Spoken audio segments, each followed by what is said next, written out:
What up, this is Patrick Hayes. Welcome to my YouTube channel. On this channel, I like to help you find your truest you and be your greatest gift. Thanks so much for tuning in today. Today, we're gonna talk about something really cool. We're gonna talk about dream training, spiritual training in dream time. I'm gonna talk about what are some of the things that are actually going on here. And then if you stick around to the end, I'm actually gonna explain a few things that you can do to start attracting beings to come and train you in your dreams or give you different spiritual upgrades or different downloads while you're in dream time. So stick around to the end, it's gonna be really, really cool. So, Astral Kung Fu lessons. We all have seen that image of Neo in the Matrix where he plugs his neck in and learns Kung Fu in like 30 seconds, right? And the reason why I like this image is because it's actually accurate to some of the experiences that we can have in the astral realm when we connect with different beings that give us amazing energetic downloads. These experiences that I've had, it's not like you actually learn Kung Fu because it's not so much about like the physical movement in the physical world. But what you can do is you can get highly attuned to different really powerful spiritual frequencies by basically maneuvering yourself in a way and positioning yourself through intention, through different actions and different things you can do to actually start connecting with beings that are essentially here to help you and want to help you, but just need you to do a few things to, in a sense, prepare yourself for their help. So dreams are a great barometer for us to kind of figure out how we're doing in our spiritual development. And the reason for that is because there's a lot of indications that come from dreams that point to different levels of development. So one thing that is a great sign that you are doing a lot of deep personal work and you're developing yourself is if you're becoming lucid more often. Because the more lucid that you become in your dreams, essentially what's happening at this point is you are stabilizing a certain set point of consciousness in both realms, the physical realm and in the astral realm. So in other words, your consciousness is growing more stable and your subconscious is starting to illuminate. So oftentimes, if we're not lucid at all, this is an indication that our subconscious mind is quite contrary or different to our conscious mind. And so when we go into the dream state, we lose consciousness, or at least the kind of consciousness that we walk around with on an everyday basis doesn't transfer over because the consciousness we're walking around with is not really that lucid. It's not really that in alignment with your true self, right? But as you're able to bring it more in alignment with your true self, then this true kind of like, you can see it as like a seed or core of light stays with you. And that is illuminating your waking state, and it's also illuminating your nighttime state, right? So you become conscious in your dream state. And so when you become more powerful as a being, you tend to become lucid in your dream state more commonly. And then eventually what will happen is you don't even really go into a dream state. You basically go to sleep, your body goes to sleep, but then your astral travels and you don't lose consciousness throughout the entire process.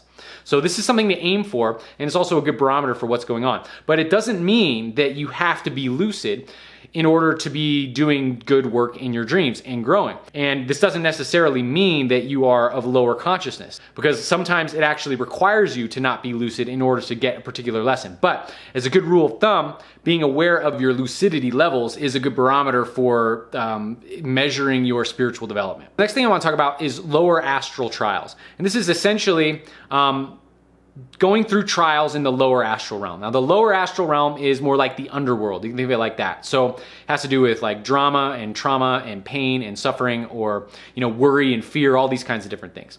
So when you're having dreams that are nightmares or that maybe just don't feel right, maybe they're not like totally terrifying, but maybe you're cycling through like a drama where you're insecure about a particular thing and you have this dream a lot. Oftentimes people have repetitive dreams. I know I've had repetitive dreams where I have gotten tied up with a dead body and now I'm afraid that the police will think that I killed this person, the police are coming after me, right? That used to be a repetitive dream that I have. And a lot of people have dreams that are similar to that. But essentially, what's going on in this situation is it's like a lower astral trial. So there's some sort of fear or dysfunction, some sort of like belief or vibration within us that is not who we truly are, that is stuck, right? So it's like a stuck energy in us.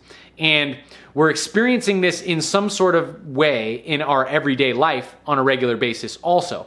But in our dreams, we're getting different metaphoric representations of this stuck energy that are creating scenarios that kind of match that vibration that's stuck. So what's going on in these lower trials is we have the opportunity in our dreams to break out of these cycles. And when we're able to break out of one of these cycles, in a sense, we like level up and we're able to start experiencing higher levels in the dream realm.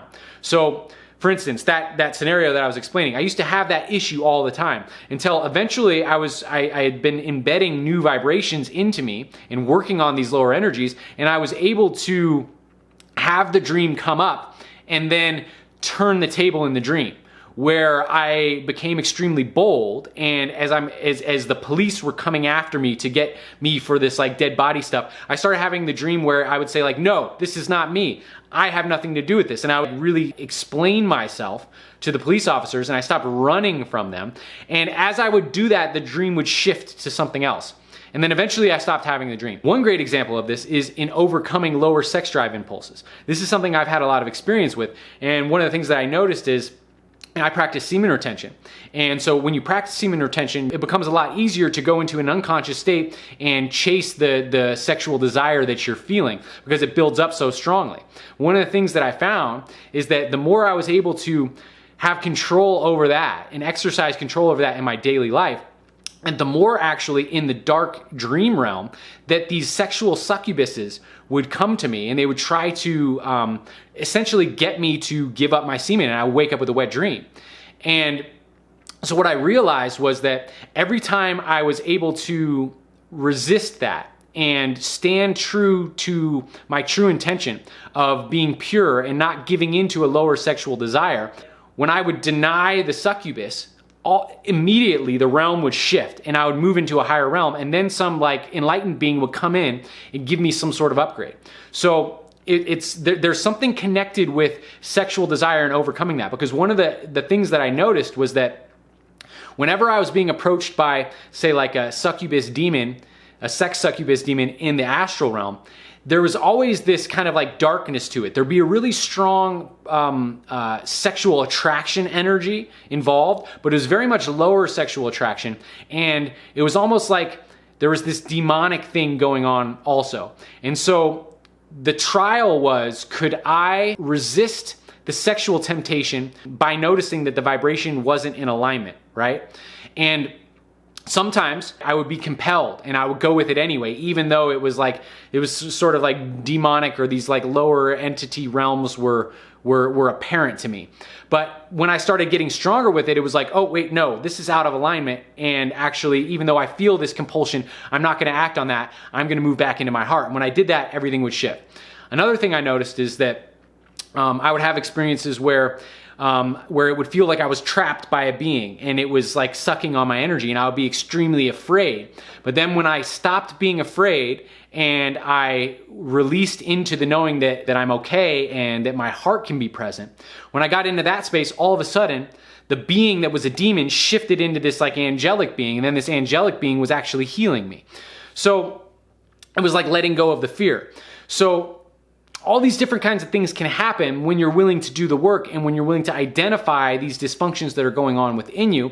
And when you do that work and then you set that intention to go into the dream realm and actually transform that dream into something more beautiful, it does transform and it opens you up to all sorts of amazing possibilities. You could go to different realms, different mystery schools in the dream realm, where you can ask for spiritual teachers to come and help you in particular ways.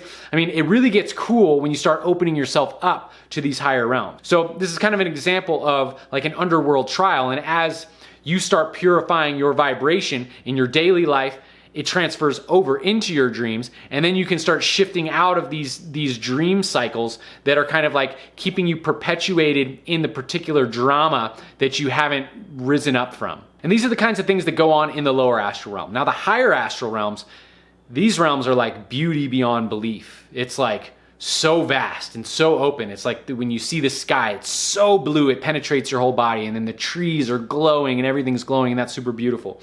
And these are the higher realms where we really start to gain access to these really higher frequencies, and then we can start making contact with different beings that can come and light us up in these higher realms. So there's like the higher astral realm and there's the lower astral realm. And what keeps us bound to these lower astral realms is the energetic binds that we have within our consciousness.